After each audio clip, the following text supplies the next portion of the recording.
overwhelming majority of the students in the universities and colleges, by instruction in schools being conducted in the native language, and by the organization in the factories, state farms of machine and tractor stations, and collective farms of free vocational, technological, agronomic training for the working people.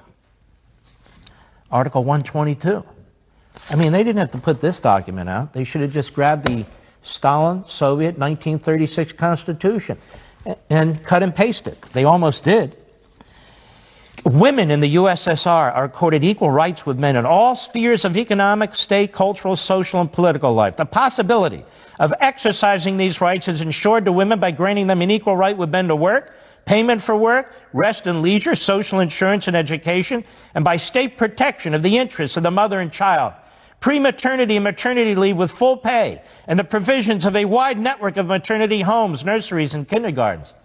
Wow. Bernie Sanders. Article 123, equality of rights of citizens of the USSR, irrespective of their nationality or race, in all spheres of economic, state, cultural, social, political life, is an indefeasible law. Any direct or indirect restriction of the rights of, or conversely, any establishment of direct or indirect privileges for citizens on account of their race or nationality, as well as any advocacy of racial or national exclusiveness or hatred and contempt, is punishable by law. This is the old Soviet Union, a genocidal machine. Doesn't it sound lovely? Article 124, in order to ensure to citizens freedom of conscience, the church in the USSR is separated from the state and the school from the church. Freedom of religious worship and freedom of anti-religious propaganda is recognized for all citizens. Of course, they destroyed churches and they rounded up people because communism and religion simply don't mix.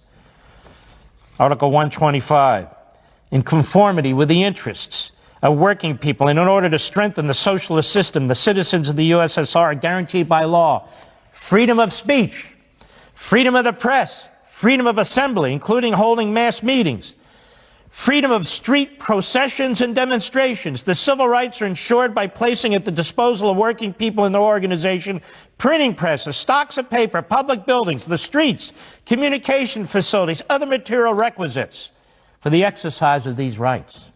Wow. Article 126, in conformity with the interests of the working people in order to develop organizational initiative and political activity of the masses of the people. Citizens of the USSR ensured the right to unite in public organizations, trade unions, cooperative associations, youth associations, and so forth and so on. Article 127, citizens of the USSR are guaranteed inviolability of the person.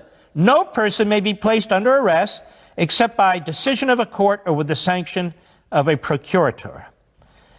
And 128, organizations, trade unions, cooperative associations, youth associations, and so forth and so on.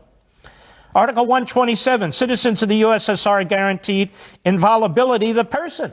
No person may be placed under arrest except by decision of a court or with the sanction of a procurator. And 128, the inviolability of the homes of citizens and privacy of correspondence are protected